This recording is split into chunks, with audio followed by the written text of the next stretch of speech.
kita yaitu Mbak Azra Aurelia Firdausa. Kepada Mbak Azra, waktu dan tempat kami persilakan.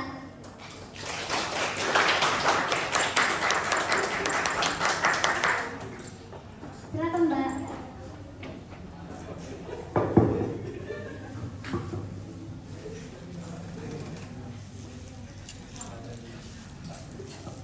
Assalamualaikum Mbak. Waalaikumsalam warahmatullahi wabarakatuh.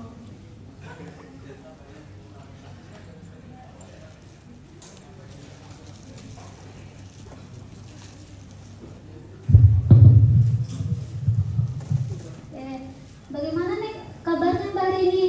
Alhamdulillah Bimahir baik banget. Kamu gimana kabarnya? Alhamdulillah baik. Gimana teman-teman kabar kalian?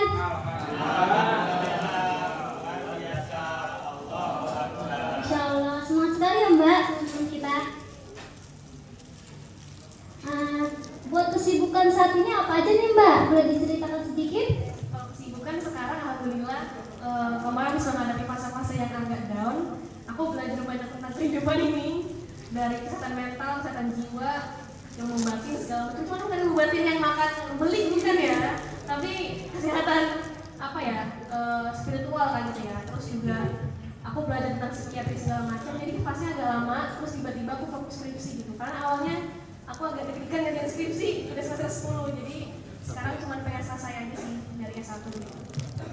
Kan dengar-dengar yang Mbak banyak sekali ya pengalaman dalam konsultasi bisnis. Boleh nggak Mbak ceritain sedikit pengalaman Mbak di bidang bisnis ini? Oke, jadi sebenarnya aku belum jadi pengusaha, tapi aku sering jadi pengarah pengusaha gitu. Nah dulu kan selama aku di akuntansi FBUGM, sewajarnya akuntansi itu kalau lomba kan pajak, akuntansi, keuangan, apalagi audit ya. Tapi aku malah ngambil lomba kasus bisnis. Nah dari sana aku kan lombanya udah pernah sekitar 70 kali, aku menang 20 kali gitu ya. Terus kalahnya kan banyak banget. Nah itu nanti pengalamannya aku upload di YouTube. Akhirnya ada pengusaha-pengusaha yang panggil aku, Mbak Azra bisa nggak bantuin aku di bidang marketing di usahaku ataupun di branding. Nah, akhirnya aku jadiin itu kerjaan. Jadi yang freelance ya tentunya gitu. Jadi biar lomba-lomba aku tuh nggak sia-sia banget kasarannya kan. Masya Allah ya. Kan Mbak sekarang udah ibaratnya udah banyak sekali ya pengalamannya. Gimana sih Mbak awal mulanya Bang ngediriin ini ya? Awal mulanya Mbak bisa sampai di titik sekarang gitu.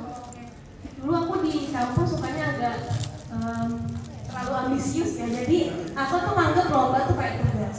Nah lomba itu kan setiap bulan atau minggu kan pasti ada yang baru buka tuh aku daftarin semua gitu. Tapi orientasinya bukan menang dulu, tapi lebih ke belajar. Karena kan aku jadi belajar, oh gimana ya cara pemasaran di BUMN, gimana ya cara pemasaran di startup. Jadi aku punya wawasan yang luas meskipun sering nggak lolos gitu. Nanti kan kamu bisa belajar dari rapot panitia, oh kamu tuh baru 50 besar nilainya segini-segini, nanti aku pelajarin kayak gitu.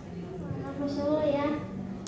Ada nggak sih Mbak tantangan untuk mulai awal gitu Mbak buat mulai buat diri kita berkembang gitu? Awalnya kan kita ada tantangan apa sih Mbak ya?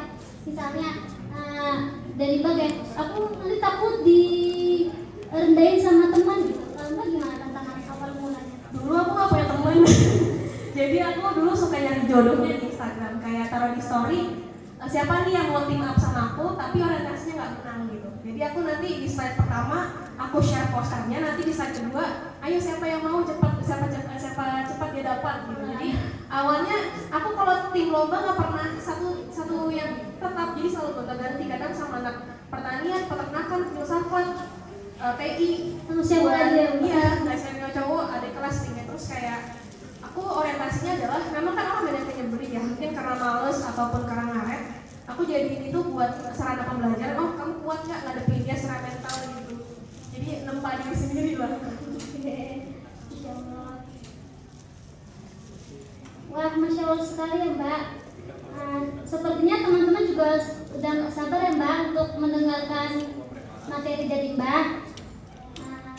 Ya sebelumnya dari kami mengingatkan untuk menyiapkan catatannya dan mendengarkan dengan seksama.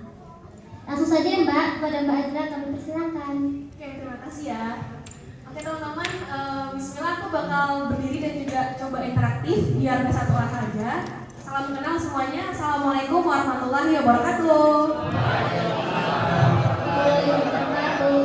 Oke, bismillah ya. Aku sebenarnya belum dagang. Aku pernah dagang personal brandingku, tapi karena masih freelance, jadi belum lancar-lancar banget kayak gitu.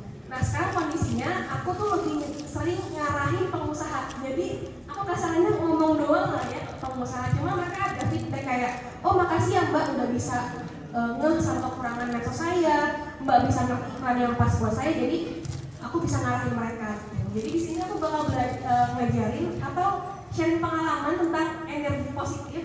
Karena menurutku buat teman-teman yang mau merintis, mau usaha, mau branding, mau magang segala macam ya misalnya, itu perlu energi yang positif gitu ya, jiwa yang sehat kayak gitu. Ada personal branding dan juga marketing. Nah aku dulu juga pernah selama kuliah, kan aku sekarang semester 10 ya udah mentok banget, pernah jadi juara dari beberapa lomba kasus bisnis. Aku juga bisa jadi juri segala macam kayak gitu. Nah nanti ada portofolio aku gimana cara aku ngerjain kasus bisnisnya. Boleh next slide? Nah, jadi ini mungkin ada beberapa materi yang campur-campur ya. Nah, kalau bagi aku kenapa branding dan marketing itu penting? Nah, bagi aku, dulu aku juga anak LDF banget ya. Aku dulu ada di Jamaah Muslim Mahasiswa Ekonomi atau BUGM gitu. Aku merasa karena aku belum bisa ngajarin tahsin, tahfiz, fikih, sirah, tarikh segala macam gitu ya. Aku merasa dengan prestasi itu bisa jadi alat syiar. Nah terus juga yang kedua, kita kan kadang merasa kayak aku so suci banget sih, belum soleh-soleh banget, tapi udah share-nya hadis, ayat segala macam. Nah aku pribadi jadiin brand itu menjadi refleksi bahwa oh nanti kalau kamu ngeliat post itu sebenarnya itu kaca buat diriku sendiri kayak gitu. Terus yang berikutnya itu aku juga dari branding bisa memperbanyak rezeki ya, dari kesempatan, kenalan baru. Dan juga yang keempat adalah ada nama jariah gitu. Karena tadi aku bilang aku belum bisa ngajarin tahsinku belum sempurna, tahfiz juga belum. Terus juga menurutku di Instagram, kan aku suka main Instagram, itu tuh banyak menurutnya. Jadi aku kayak mau hapus dosaku dengan cara banyak konten positif gitu. Nah bagi aku sendiri untuk branding diri atau branding tentang bisnis, nah teman-teman harus tunjukin progres, karya maupun prestasi biar berkualitas. Next slide. Nah, jadi titik awalku untuk bangun personal branding, kan aku juga melihat diriku sebagai bisnis ya. Nah, aku tuh dulu tersiksa karena takdir. Sebenarnya aku pengen banget di ilmu politik. Kan aku angkatan 20, tapi karena mamaku enggak sih, keluarga aku kayak ngarahin, visipol tuh gini gitu kan. Akhirnya aku dipaksa di akuntansi. Nah, aku tuh emang dasarnya ambisius juga, tapi qadarullah gak dapet teman yang sevibrasi, yang gak satu semangat di kampus, jadi sering kesepian dan akhirnya sering cerita di medsos. Agak nyesek ya.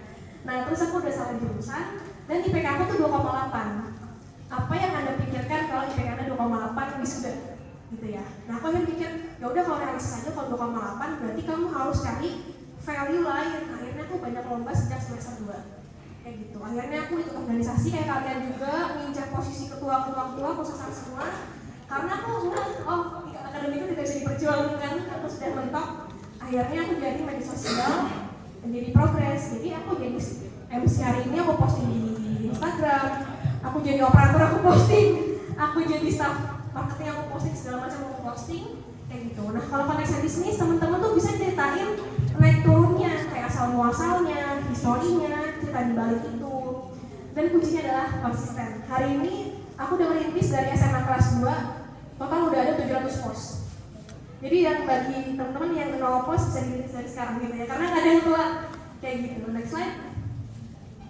Nah, ini aku juga membagikan jatuh bangun diriku kemarin bahwa aku tuh baru sadar kita itu tuh manusia punya hal-hal yang berbeda dengan orang lain.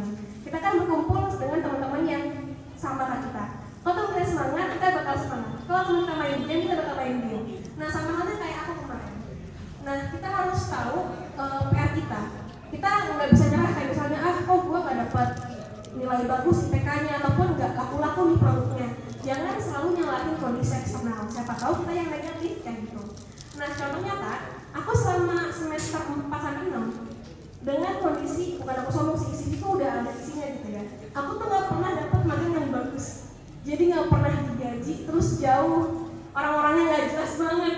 Aku heran gitu kan, kalau teman-temanku makannya ya di BRI, pokoknya di perusahaan yang gede-gede kayak gitulah.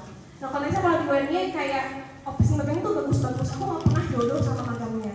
Nah aku juga pas buka jasa konsultasi aku selalu menarik orang yang nggak bisa bayar gitu. Kira-kira kenapa aku bisa seperti itu? Apakah saya tumbal? Apakah saya kurang beruntung? Nah ternyata aku punya luka keuangan. Kita bakal belajar nih, aku juga baru belajar. Aku heran kenapa ya, kita tuh udah kayak maksimal banget, kok nggak laku-laku. Itu ada beberapa PR dari kita sebenarnya, bukan karena orang lain. Itu next slide. Nah, jadi aku pernah ada di lingkungan, oh ini sorry ini aib sekali. Jadi ini kondisinya aku sedang tertrigger di fakultas. Aku ingin melakukan sesuatu hal yang parah. Dan ini terjadi karena psikiater itu diagnosis aku adalah gangguan kecemasan. Nah, teman-teman di sini mungkin kayak remehin, alah depresi paling apa kayak stres aja, perlu zikir enggak guys? Aku sebagai penyintas itu ada gejalanya banyak banget. Pertama aku tuh pas baru kena sakit itu, aku tiap hari demam. Jadi selama 5 bulan aku demam. Aku tiap hari gak bisa makan nasi, aku gemeteran, aku deg-degan, dan banyak banget gejala psikosomatis kayak gitu. Nah akhirnya aku minum obat psikiater, aku ke hipnoterapi sampai 10 kali segala macam buat ngeluarin trauma. Apa sih yang dibully ke Azra gitu ya? Dasar orang kaya, kamu mah enak orang yang kaya. Aku mah perintis bukan keluar saya kamu. Pokoknya aku gak bisa acting ini, cuman kayak aku masih ingat muka-mukanya sampai sekarang. Orang kaya mah antriannya paling panjang di neraka. Orang kaya itu kebanyakan jahat, suka korupsi. Jadi perempuan gak usah terlalu berprestasi lah, nanti terlalu mencolok, kemudian jadi fitnah gitu. Nah ini aku masukin ke diriku. Nah tadi aku baca buku tentang gimana cara mencintai diri sendiri. Teman-teman baiknya menerima nasihat yang relate dengan kalian. Jangan semua yang gak ada dimasukin ke diri. Akhirnya orang ngebully aku ngebully diri sendiri. Jadilah depresi. Nah inilah yang membuatku punya block mindset. Nah sama kayak teman-teman nih yang lagi ngerintis misalnya, duh ya Allah aku pengen bangun usaha nih, tapi teman-temannya di sekitarnya bilangnya udahlah pesimis saja, nggak akan laku juga dan lalu nanti kalian bakal depresi, bakal ngedown juga. Jadi baiknya buat teman-teman yang mau merintis bisa punya lingkungan yang sejalan sama kalian gitu. Akhirnya aku punya energi yang negatif, misalnya suka ngebully diri sendiri, down, insecure nggak jelas, overthinking, nah itu semuanya di negatif gitu. Padahal kita semua punya potensi yang positif ya teman-teman. Jadi harus dilihat lingkungan kalian bertumbuh gitu. Next slide. Nah, luka emosional adalah luka karena uang, bisa jadi di sekitar kita ataupun masa kecil kita tuh kayak kita menghadapi kebangkrutan, kemiskinan, ketakutan berlebihan terhadap uang, merasa nggak pantas dan kekayaan dan lain-lain. Dan hal ini itu udah ada di dalam bawah sadar kita. Nah, teman-teman percaya nggak percaya, kita itu diatur sama mindset. Jadi sebaiknya teman-teman silahkan koreksi. Apakah teman-teman tuh masih ada omongan kayak aku tuh nggak yakin deh sama diriku sendiri, aku tuh nggak bagus-bagus banget, aku tuh nggak pantas-pantas banget gitu ya. Nah, apalagi untuk konteksnya bisnis, teman-teman kalau mau apa-apanya laku, ya branding laku, produk laku, itu harus mikirnya uang itu di mana-mana, uang itu mudah, rezeki itu mudah, aku hidup bahagia dengan rezeki yang ada. Semakin teman-teman bersyukur, ngilangin omongan kayak aduh ya dasar gak pantas gitu ya, teman-teman tuh bakal menarik sesuai energi itu. Kalau kalian bilang nanti macet lah, hujan, gak jelas, banjir, banyak sampah bau, nah itu nanti bakal menarik hal-hal yang negatif juga. Jadi itu semua bermula dari kita gitu. Nah akhirnya aku merealisasikan pas aku mikir-mikir lagi, oh iya bullying itu tuh gak ada sama aku. Kalau ada orang yang bilang, udahlah jangan kaya-kaya, nggak usah nyari duit, kan duitnya cuma sementara gitu. Nah itu bisa dibilang, ya udah kan kita orang muslim, kita kan orang solih. Sebaiknya rezeki itu dibagi atau dikasih sama orang yang solih, karena mereka amanah. Nah kalau kita kaya, soleh, amin gitu ya semuanya, kita kan bisa bermanfaat buat umat gitu. Nanti kalau ada yang baik-baik aminin, guys ini manifestasi gitu ya. Nah terus jangan terlalu memusuhi muslim yang kelihatannya tidak terlalu alim atau jauh dari kata solih, tapi mereka kaya misalnya. Atau jangan terlalu musuhin orang non-muslim yang kaya, karena itu jadi introspeksi diri kita. Apakah kita energinya negatif ataupun yang lain? Karena sahabat Rasulullah SAW itu semua kaya guys. Gitu. Jadi kaya sama dengan berdaya. Nah ini konteksnya aku ngomongin kaya ya. Masih banyak konsep lain kayak percaya diri, mencintai diri sendiri, pintar, cantik, ganteng tuh semua ada di mindset kayak gitu. Next slide. Nah ini adalah bagan energi yang tadi aku bilang. Rezeki datang kepada orang yang bahagia sama hidupnya. Kalau dia masih ngutuk, dasar hatinya tuh masih banyak iri dengki, kebingungan, ngaret, apa tuh namanya, mager gitu ya, mager, suka komplain, suka ngeluh, suka muka dua, suka sedih, suka nyesel, suka sombong, suka egois. Nah ini semua ada di negatif. Semoga nanti kita bisa semua positif ya guys, kayak ada diri kita tuh penuh dengan motivasi, ngasih, memaafkan, jujur, passionate, optimis kayak gitu. Nah aku belajar dari kemarin pengalamanku depresi itu ya, aku juga nanya kalau aku depresi kayak gitu. Nah teman-teman silakan koreksi diri gitu. Sebenarnya depresi itu disebabkan karena aku atau karena teman-temanku. Nah kalau teman-teman bisa, kalian punya kontrol, punya kendali buat milih teman. Karena menurutku sumber kesehatan mental itu penyakitnya adalah dari lingkungan kayak gitu. Nah yang kedua, memaafkan sumber trauma dari keluarga ataupun teman terdekat yang pernah membuli kalian. Yang ketiga, berkumpul sama orang yang setara ataupun energinya sama-sama biar kamu gak stuck gitu. Terus yang keempat, menjaga hati, pikiran, dan lisan, karena apapun yang kita ucapkan atau kita gerakan itu adalah cerminan dari kolbu kita, dari kesehatan diri kita gitu. Next slide. Nah ini prinsip-prinsip yang aku pegang. Dulu aku pernah diajarin di asramaku. Yang penting Allah suka atas apapun yang kita kerjakan. Kan Allah maha mengawasi kita, Allah melihat kita. Nah ini aku pakai ketika membangun karirku. Jadi ketika kita bangun branding, bisnis itu di Instagram, aku pakai filosofi etalase. Etalase itu gimana? Jadi kalau kalian ke Mirota misalnya, kan banyak yang diskonan. Nah itu kan kelihatan kayak ada yang diskon 60%, ada yang diskonnya lebih tinggi. Nah itu kan nanti bakal nyari perhatian kita. Jadi kayak ya udah pede aja. Pula orang tuh nggak selalu update di medsos kalian, kecuali ada yang offense sama ada yang negatif kayak gitu ya. Sama ada bodo amat dan konsisten. Karena semua orang tuh sebenarnya sibuk masing-masing guys. Jadi jangan terlalu merasa disoroti lah. Next slide. Terus juga gini, ketika teman-teman membangun bisnis ataupun karir itu nggak mesti kerja ya guys. Kalau di mahasiswa tuh kayak jabatan segala macam gitu, Allah sesuai dengan prasangka hambanya. Jadi kalau kalian prasangkanya paling di UN-nya gini aja lah, nggak terlalu bagusan kampus sebelah, itu nanti kalau kalian jarang bersyukur, Allah nggak ngasih. Jadi apapun kesyukuran kalian, sekecil apapun disyukuri, nanti bakal banyak rezekinya kayak gitu. Next slide. Nah audiensku dulu sebenarnya random, aku selalu sharing pengalaman-pengalamanku. Awalnya mau curhat, tapi sekarang aku tandanya lebih ke Gen Z yang butuh support buat karirnya sama mental health, sama kerjasama, ada pengusaha, dosen, influencer, dan lain-lain gitu. Next slide. Nah ini adalah hal yang penting buat teman-teman yang mau punya cita-cita, entah cita-citanya mau bangun branding ataupun jadi pengusaha segala macam gitu ya. Aku belajar dari buku Fitrah Pendidikan gitu ya, bahwa ada PR di pendidikan. Mungkin aku nyoroti bahwa pendidikan kita itu jauh dari fitrah. Nah beberapa yang terkait dengan fitrah itu adalah sebenarnya manusia itu punya tujuan hidup, yaitu ibadah, pemakmur bumi, pemimpin kayak gitu ya. Nah terus nanti dibedah jadi dua tuh, misinya apa? Misi personalnya itu nanti ada terkait dengan peran peradaban personal. Semuanya, semua manusia itu harus menebar rahmat bagi semesta dan membawa kabar gembira, rahmat alami gitu. Jadi agak berat materinya, cuman ini kayaknya bagus buat misi teman-teman LDF gitu ya. Terus juga ada misi komunal. Misi komunal itu khairul rumah, dengan cara teman-teman gabung di LDF misalnya, dan buat misi spesifik. Nah kalau misi aku adalah, aku tuh punya misi nanti ke depannya generasi itu lebih mudah terarah dalam berdakwah dengan cara mengenali diri. Cita-citanya itu dosen, tapi kalau nggak kesampaian ya udah ada derivasinya. Misal teman-teman mau jadi guru, nanti ada turunannya, jadi trainer, coach, motivator, konselor, tim kebijakan pendidikan, fasilitator dan segala macam. Cara meraihnya kita cicil dari sekarang, jadi harus pintar, memperkaya diri dengan ilmu dan selalu berbagi. Jadi ini sih guys, kalian harus buat peta ini dulu sebelum terjadi krisis apapun sih saran gitu. Next slide. Nah ini ada beberapa hal, kayaknya aku lupa bawa sesuatu ya. Mungkin di sini ada panitia ya, ada Lulu atau ada siapa? Ada panitia nggak? Oh iya, ada tas kue di nomor tahun ambil. Nah, makasih ya. Nah, jadi ini ada kanvas tentang ngerintis apapun itu. Sebenarnya ini buat startup, biasanya dipakai sama Gojek segala macam. Aku pelajaran ini di Singapura pas itu.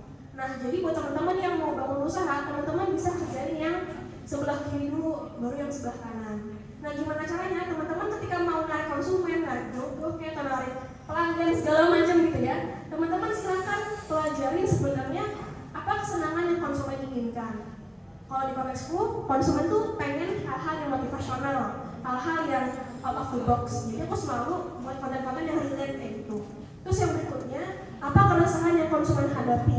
Konsumen tuh kebanyakan konsumen tuh ya kesepian, terus juga kurang insight misalnya segala macam. Kalau konteksnya menjadi konsultan, keresahan dari klien itu adalah mereka tuh kurang insight bisnis misalnya, sama apa pekerjaan yang konsumen butuhkan. Gitu. Nah, nanti aku coba share satu produk. Sini aja dulu, tekanannya. Kita pelajarin bareng ya. Nah, nanti kalau yang kanan udah selesai, kita kerjain yang sebelah kiri. Nah, pas kita udah bahas produknya, kita bisa jelasin hal apa sih yang memberikan value kepada orang-orang gitu ya. Kelebihannya apa, misal ramah lingkungan segala macem. Terus juga ada hal apa yang bisa mengurangi keresahan konsumen dan penjelasan produknya. Nah, ini aku coba praktek deh langsung sama produknya ya. Semoga sudah ada. Gitu deh guys. Jadi ini bisa dipakai buat teman-teman yang mau merintis personal branding maupun bisnisnya gitu. Nah, ini aku coba bagi-bagi ya. Jadi di sini ada satu snack yang menurutku unik. Dia nggak ada di Indomaret guys. Ada yang pernah lihat ini sebelumnya? Pernah nggak? Ini kita sambil pakai aja deh. Masih lama nggak waktunya? Ada tagihan nggak? 30 menit. Oh, masih lama, oke. Aku sekalian tes aja ya. Jadi ini tuh produknya adalah keripik dari tepung singkong. Pernah dengar sebelumnya? Nah, ini tuh adanya di Shopee sih sama di toko-toko organik. Kenapa aku beli ini? Karena aku GERD. Jadi kalau orang GERD sama mama makannya kayak gini, aku nggak bisa makan Oreo segala macam. Nah, ini keunikannya adalah banyak apa ya? Banyak fiturnya, ada bebas gula, bebas telur, bebas susu, kayak serat segala macam. Kayak gitu. Itu sih. Adakah yang mau maju ke depan buat praktek langsung? Ada mau nggak? Nanti dapat ini. Enggak. Jadi aku nanyain ini, kalian nanti dapat ini. Mau nggak? Ayo, siapa yang mau? Biasa atau aku datangin aja kali ya? Datangin aja kali ya? Datengin aja mbak, ditunjuk. Sasar ya? Oke. Oke, aku coba ke Ahwat dulu ya, aku malu kalau Iwan. Bentar. Di sini ada yang mau coba jawab. Kan tadi aku habis jelasin ya, kalau mau jual produk itu kan harus tahu kesenangan yang konsumen inginkan. Menurut kamu kesenangan apa sih yang konsumen mau dari produk kayak gini? Misalnya ini kan kayak sehat, terus rasanya kan enak dan mungkin kemasannya lucu. Coba kamu jelasin kira-kira apa sih yang membuat konsumen butuh sama ini? Mungkin yang pertama bisa itu ya, konsumen kan kalau melihat mau beli cemilan apa itu pasti kan melihat dari bungkusnya dulu ya. Nah, ini kelihatan menarik sih, terus kayak bagus aja gitu. Terus dilihat dari ini kan ada tabel juga yang menunjukkan kalau ini juga bisa sehat gitu ya, karena dari singkong juga kan. Iya, terus buat yang suka manis dan mungkin manisnya yang nggak terlalu manis gitu. Makasih ini buat kamu ya. Ada yang mau lagi? Makasih, ini nanti menjadi bekal kamu dagang. Nanti kamu mau jual bahasa yang segala macam, misalnya pas ada keunikan kayak gitu, misalnya bahasanya tanpa MSG itu kan jadi kayak bahasa tanpa MSG gimana caranya gitu. Nah, nanti kamu silakan lagi ya. Ada yang mau lagi? Aku bawa snacknya deh. Iya, sama-sama. Ada yang mau lagi nggak? Yang Iwan mau nggak? Iya, yang Ikhwan nih. Nah, silakan ada di sini. Ditunjuk aja mbak. Mau? Ini seru ya. Nanti lumayan loh dapat snack gratis.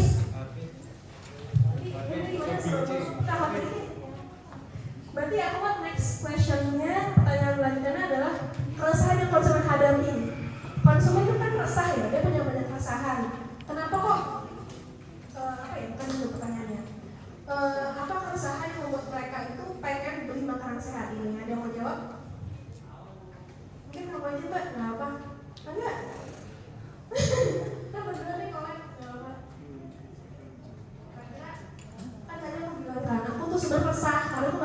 Oreo segala macam. Aku kena mah, jadi aku harus makan yang tanpa tepung gitu. Menurut kamu selain aku, keresahannya apa? Kayak, nanti aku takut sakit perut, takut gimana? Kebayang nggak? Keresahan yang membuat orang kayak harus beli tisu gitu. Misalnya kayak keresahan aku itu kenapa ya mau beli basreng? Keresahanku adalah aku tuh kalau malam-malam kan ngantuk, tapi harus tugas, jadi aku harus beli yang buat melek.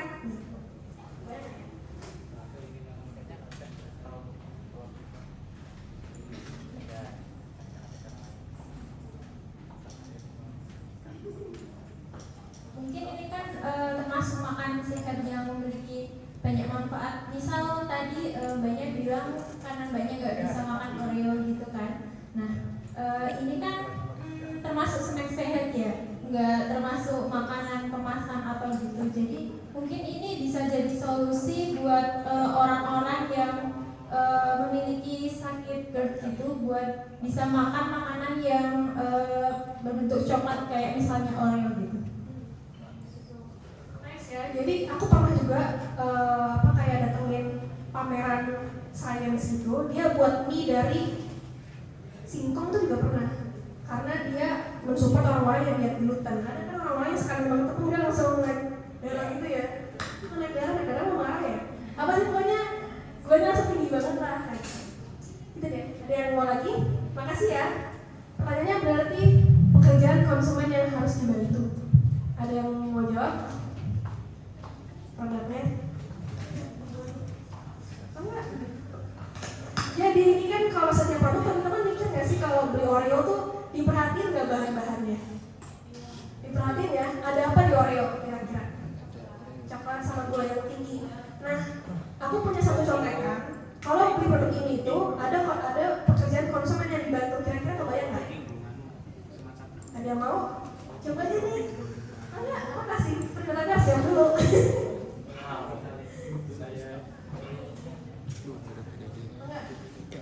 Yang ada banyak itu coba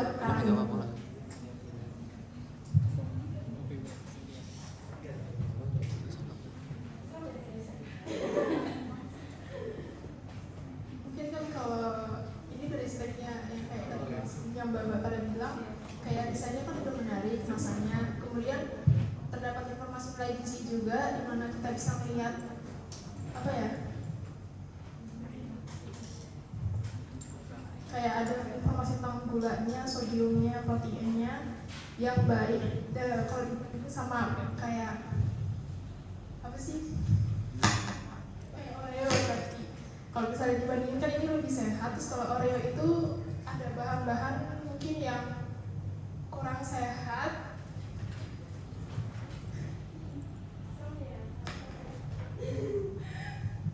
Kemudian kalau apa sih kayak snack kayak gini kan bisa dimakan oleh siapa aja ya. Tadi banyak penyakit GERD gitu kan. Jadi bisa menjadi pengganti snack seperti Oreo yang kurang sehat. Kemudian penggantinya menjadi snack yang lebih sehat ini lebih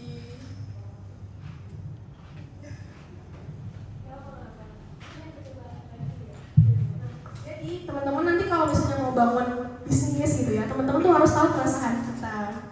Nah, keresahanku adalah aku tuh nggak punya waktu banyak untuk riset. Nah, ini kan kayak udah dijelasin kan di sini kayak banyak komposisinya kan. Jadi kamu beli udah ada informasi simpelnya gitu. Sama halnya kayak kalian beli obat jerawat kan, kalian kayak nggak punya waktu buat nge-lab gitu kan. Kayak ini ya sinamid buat apa misalnya atau apapun gitu kan. Nah, jadi setiap pengusaha buat produk mereka harus meringankan yang bagian informasinya. Apa kan kalau di obat Panadol harus ke farmasi dulu kan enggak? Kalau saya kayak bedah dulu kan enggak juga. Jadi harus tahu keresahan kita. Tadi kayak sesimpel orang beli basreng kayak kenapa basreng laku? Karena orang-orang butuh cemilan tapi yang murah dan gigit gitu ya. Terus semoga bermanfaat ya. Ada lagi nih 3 pertanyaan, masih lama ya. Aku mau menyerang yang lain. Buat yang laki-laki Mbak, biar nggak pada ngantuk. Iya. Ini mau nggak? Jadi pertanyaannya adalah kan nanti kalian lihat produk ini kan. Nah, produk ini kan punya banyak kelebihan dan keunikan. Aku mau nanya hal apa yang memberikan nilai lebih pada konsumen. Ada yang mau jawab? Iwan deh, kamu kayaknya. menurut kamu apa kelebihan dari produknya? Nilai lebihnya apa dibanding produk lain? Sudah banyak. Izin menjawab, mungkin kelebihannya itu natural, kemudian terdapat omega 3 dan omega 6. Bang, tadi brand ambassador-nya.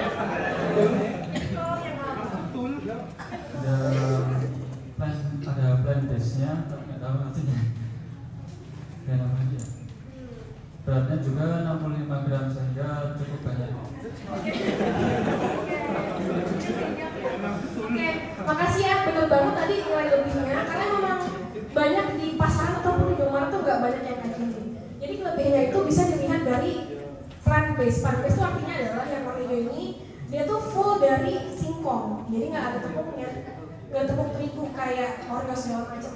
Sama dia ini juga ada di sini, tapi berbahasa Inggris ya, karena kan dia juga pelanggannya orang bule lah. Nah itu dia mendukung petani lokal. Jadi nanti ketika teman-teman merintis produk ataupun jasa, itu tuh kalian tahu ini nggak SDGs, Sustainable Development Goals, tahu ya? Nah nanti teman-teman kalau mau merintis lomba business plan competition, kalian harus pakai poinnya, misalnya tidak kesetaraan gender, terus sanitasi air, ramah lingkungan, ramah energi. Jadi kalau kalian bisa menginisiasi produk yang sesuai dengan SDGs tadi, bakal sering menang gitu, ada poin plusnya. Gitu, semoga bermanfaat. Nah selanjutnya makasih ya tadi udah ngasih feedback. Terus juga dari produk ini hal apa yang bisa mengurangi keresahan konsumen? Ada yang menjawab? Gampang kok ini pendapat nanti aku koreksi. Oke, koreksi sih suka banget. Mengurangi keresahan. Apa yang bisa mengurangi keresahan konsumen dari produk ini? Oke, izin jawab. Untuk keresahan konsumen di saat ini mungkin keresahan kandungan gula. Kandungan gula. Dan di sini tertulis kandungan gulanya adalah sebesar 5 gram saja. Jadi tidak terlalu kuat ya. Dan jadi pikiran lagi pada orang-orang yang mungkin takut terhadap kandungan gula yang berlebihan, dan juga ini dairy free high fiber. Nah juga ya mungkin sekarang juga sebenarnya banyak sekali. Terima kasih, benar ya, ini tuh jadi produk yang unggulan karena kalian tahu kan diabetes bahaya.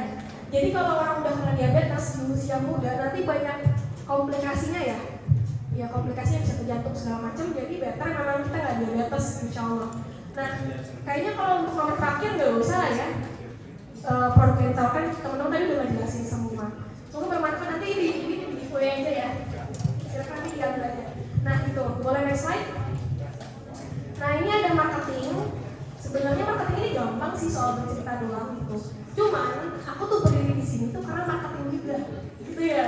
Nah jadi sebenarnya aku tuh sejak kelas 2 SMA sampai sekarang berarti udah 8 tahun namanya. Aku tuh suka share informasi guys lewat Instagram, gitu. Jadi aku awalnya suka fotografi, suka foto daun, foto ulet segala macem.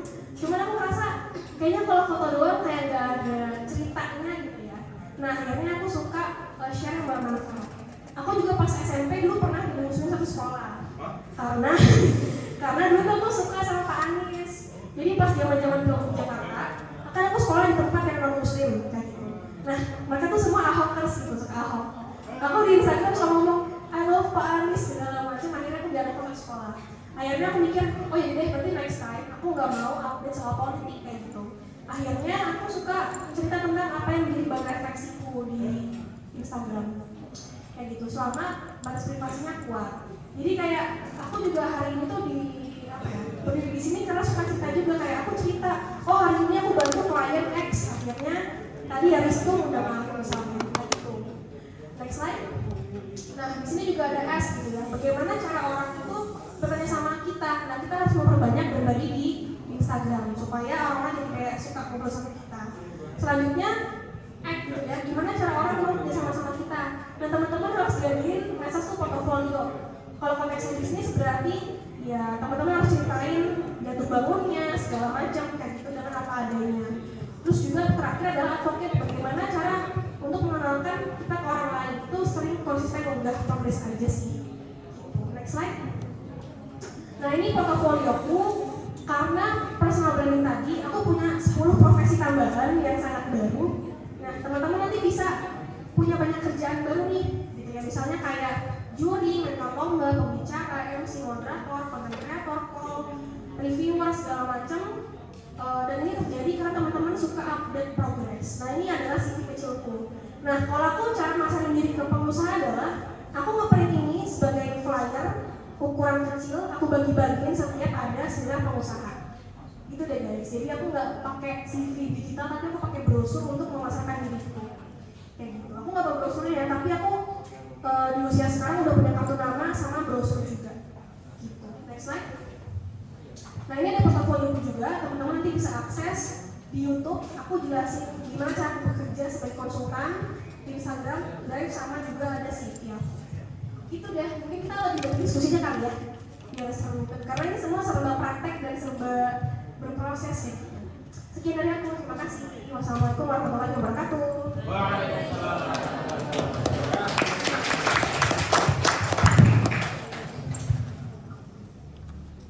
Masya Allah ya, sangat bermanfaat dan inspiratif sekali ya materi yang disampaikan Mbak Azra.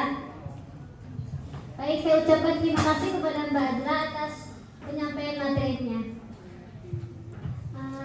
Kan kalau udah ada pemateri, kalian pasti ya ada sesuatu yang ganjel ingin ditanyakan ke pemateri. Nah, di sini aku buka sesi tanya jawab yang kami berikan kesempatan untuk satu Iwan dan satu Ahwat untuk bertanya. Untuk bertanya kami persilakan. Ayo siapa mau tanya? Aku nggak serem kok sumpah. Ya mau dijawab sumpah.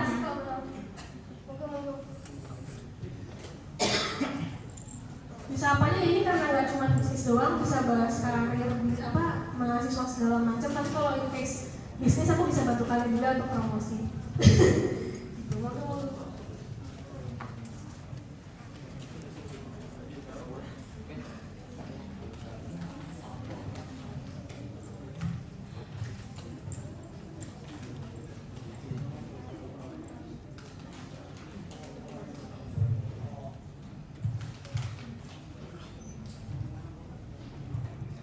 Ayo teman-teman, mumpung ada pemateri.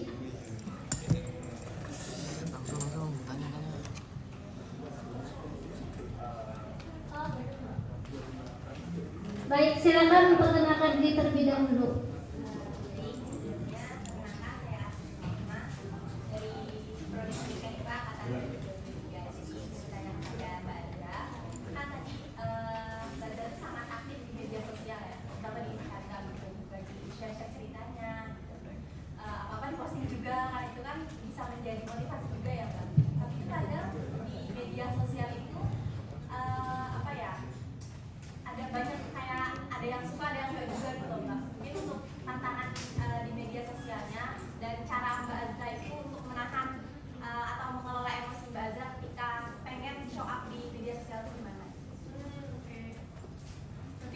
Langsung jawab aja ya. Nah sebenarnya kalau aku orangnya lebih bodo amat ya, dulu aku pernah kayak kamu juga. Tapi jadinya aku yang siksa. Padahal orang-orang tuh abis ngebully kamu, mereka tuh langsung happy-happy lagi. Jadi sesuai mentalitas kamu tadi kayak filosofi etalase yang aku jelasin, bahwa orang tuh sesibuk itu. Jadi entah yang offense itu mungkin bisa jadi offense sama kamu, tapi secara ngumpet-ngumpet, karena haters sebenarnya adalah orang yang offense sama kamu. Jadi dia merhatiin progres kamu segala macam. Jadi lebih baik yaudahlah itu di luar kendali aku, kamu lebih free aja untuk melepas itu. Itu sih gak ada salahnya, karena aku dulu pernah mikir selalu ngomong terkait kayak kenapa ya mereka benci aku, apakah aku tidak pantas, apakah kamu terlalu hina. Tapi nanti lama-lama kamu sakit mental, kasarnya jadi disorder ataupun mental health yang lain. Jadi lebih baik kamu lindungi diriku sendiri, asalkan tadi Allah suka, Allah ridho, santai aja gitu. Itu sih dari aku, karena gak ada penguat lain selain itu. Itu semangat.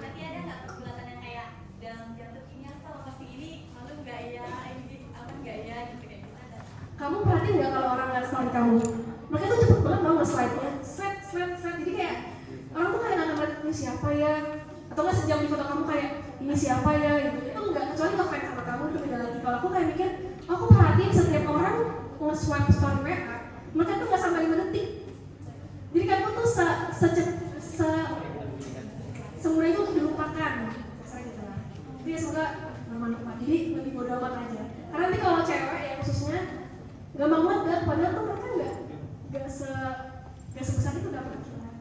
Kecuali mereka udah pikirin buzzer buat nyerang kamu. Semuanya harus bilang nggak sebesar gitu ya, semua bermanfaat. Dikarenakan penanya pertama dari Ahwat, nanti kita buka pertanyaan untuk yang Ikhwan. Untuk penanya silakan, ayo tanya.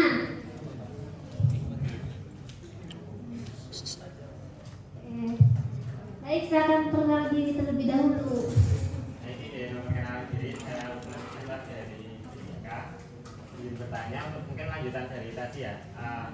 Kan tadi banyak bilang kita udah amat aja. Nah, kan kita tuh hidup di tuh nggak cuma sendiri, ada semua, ada teman-teman kita juga. Nah, kita tuh pasti juga bakal ada merasa kayak ya mungkin mereka nggak ngomongin kita langsung di depan, tapi di belakang tuh pasti ada aja yang ngomongin ini gimana gitu, komentarin kita ngepost apa tuh dikomentarin gitu. Jadi itu juga menghambat, mungkin bisa menghambat langkah kita kalau mau berbisnis tuh nanti mau ngepost ini takut ada yang ngomong sih apaan sih kayak gitu dijual kayak gitu gitu. Mungkin bisa dikasih saran atau tips. Berarti lebih ke bodo amatnya kali ya. Karena tidak ada resep lain selain tadi kalau aku tadi udah pegang fungsi asalkan kamu suka sama lo itu gitu. Jadi mungkin saranku kamu punya teman-teman yang setara sama kamu sih, bukan umur ya. Kalau kamu mau dagang, kamu cari komunitas pengusaha. Jadi kayak aku kan dulu kayak sempat insecure, kenapa ya teman-teman Gen Z itu susah banget nyambung sama aku. Apa aku salah? Ternyata temanku adalah bapak-bapak dan ibu-ibu. Jujur ya, aku lebih nyambung, mereka sangat suportif. Mereka tuh dari milenial sama Gen X, tapi mereka suportif banget. Dia aku doain ya, kamu jadi pengusaha nanti omset sekian. Beda sama Gen Z, kalau aku bukan ngomongin Gen Z semua parah ya, tapi aku pernah mayoritas aku tuh dibully sama teman seumuran. Jadi ketika aku ngomong sama orang yang lebih dewasa, mereka kayak semangat ya, masih kamu bisa. Cuman kalau yang sepantaran tuh kayak ngedaunin. Jadi semua kendalinya di kamu. Kalau kamu mau jadi kerja suportif, saranku cari komunitas pengusaha.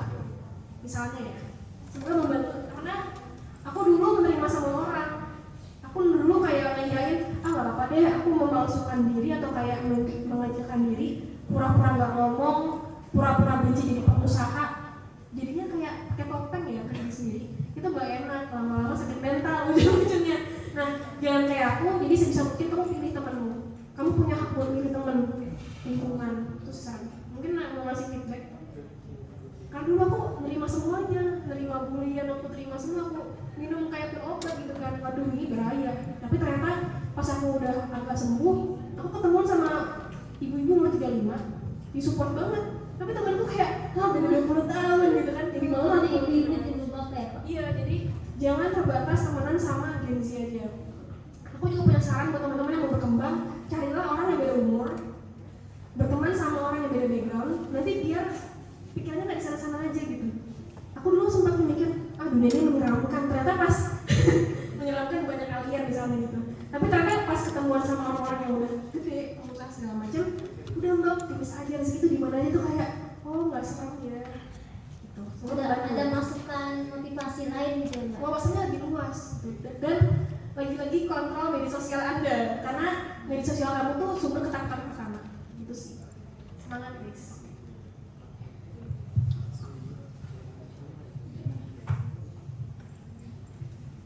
Oke. Dan ada satu lagi ya pertanyaan dari Google Form Mbak.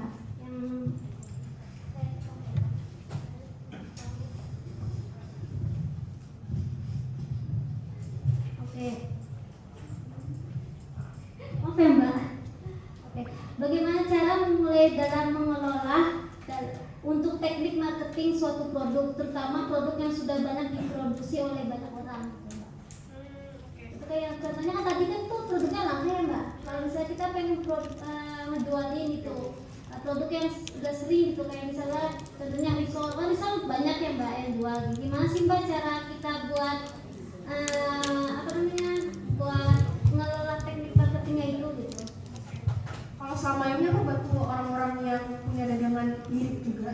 Saingannya banyak. Kalau istilah bisnisnya adalah emosionalnya self merah. Jadi lauk merah tuh kayak kamu tuh banyak pesaingnya gitu ya, berdarah gitu ya lauknya. Nah aku dulu lebih nyaranin adalah pendekatan personal. Jadi kamu deket-deketin banyak pelanggan yang baru maupun yang lama gitu. Kamu save WA-nya segala macam, karena aku pernah diajarin juga sebenarnya marketing yang paling mudah itu adalah diskon WA dan itu gratis. Jadi banyak-banyakin save kontak orang asing misalnya, jalin silaturahim. Terus tadi juga mindsetnya harus bagus, kayak ya Allah pelangganku di mana-mana pasti ada, aku kaya, aku punya duit banyak gitu. Nanti insya Allah dapat rezekinya. Terus apalagi ya, pendekatan konsumen secara personal. Terus paling sering ini sih kayak luas networking ya, kayak tadi aku nggak ada apa-apa, cuma dengan biasa doang ya misalnya. Aku tuh nge-share flyer diriku sama kartu nama kemana-mana. Jadi rezeki itu jemput bola sih, nggak bisa kayak ya Allah aku nggak ada rezeki tapi aku balik aja, itu nggak bisa. Jadi harus cari bolanya. Berarti nggak ada masalah yang baik walaupun kita punya produk sama, tapi yang penting kita mau berusaha untuk memasarkannya gitu kan Mbak.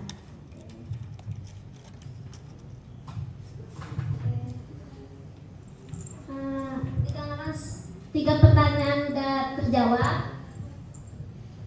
Sebelumnya terima kasih ya Mbak Azra telah menjawab pertanyaan dari teman-teman.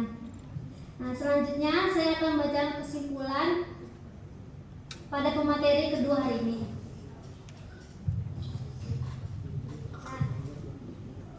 Dari Kak Azra kita belajar kalau personal branding itu bukan soal pencitraan, tetapi soal jadi diri sendiri yang terus belajar dan berkembang.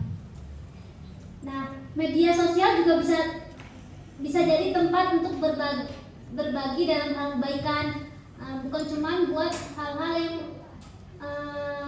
buruk gitu loh, seperti pamer, terus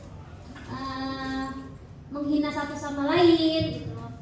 Terus di media sosial juga kita bisa dijadikan ladang buat kita mencari pahala gitu loh, dengan cara kita meng-share tentang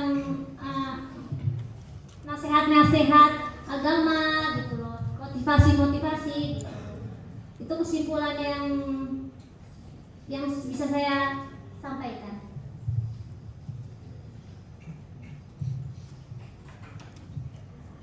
Nah, ternyata pemateri sudah selesai. Kemudian dilanjut sama Mbak memberikan closing statement. Aku mungkin bisa berdiri aja kali ya dari aku. Intinya pakai prinsip aja sih, karena makin dewasa tuh kita nanti bakal nafsi-nafsi. Maksudnya nafsi-nafsi itu bukan kayak nggak peduli lagi atau anti sosial ya. Cuma orang-orang tuh udah punya impian masing-masing. Bersyukurnya kalau teman-teman punya komunitas sama orang-orang yang sesuai.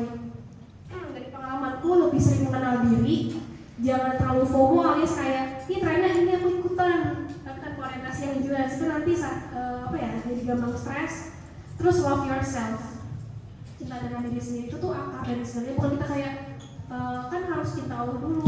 Iya kita cinta sama Allah, tapi cara kita mempraktekkan cinta Allah adalah mencintai diri sendiri, jangan menghina diri sendiri, apresiasi diri sendiri, hargai diri sendiri itu dulu. Tapi jangan kayak kayak sombong-sombong itu bukan kayak tuan krep, bukan, maksudnya kayak maksudnya kalau di organisasi kartun bukan gitu, maksudnya bersyukur, oh aku cukup dengan seperti ini, aku narik hal-hal yang positif gitu. Jangan kayak dasar kamu doang nggak bisa IPS ini bodoh banget sih, nggak bisa gitu, itu jahat sekali gitu. Jadi pelajaranku mungkin untuk kalian sebelum memilih karir, be yourself sama be original itu berat banget sih. Maksudnya kadang kita biar diterima suka memalsukan diri itu bahaya sekali. Jadi harus original. Itu sih dari aku, sekian. Terima kasih atas perhatian dari teman-teman. Saya selaku moderator pada seminar siang hari ini izin pamit undur diri. Terima kasih. Wassalamualaikum warahmatullahi wabarakatuh. Waalaikumsalam warahmatullahi wabarakatuh. Selanjutnya saya serahkan ke MC.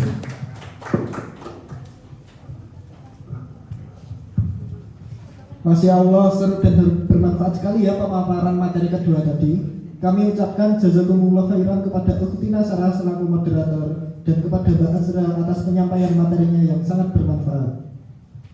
Sebagai bentuk rasa hormat dan juga terima kasih, Kami dari panitia ingin memberikan sertifikat kepada Mbak Azra. Untuk itu kepada panitia yang bertugas kami persilakan.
Terima kasih kepada Ukhti Nasrah yang telah menyerahkan sertifikat kepada pembicara kedua kita.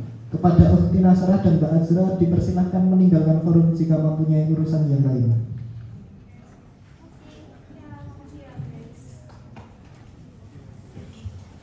Semoga segala apa yang disampaikan oleh Mas Zulfikar dan Mbak Azra tadi bermanfaat ilmunya untuk kita dan agama, serta Allah berkahi pula langkah dan ikhtiar kita selanjutnya.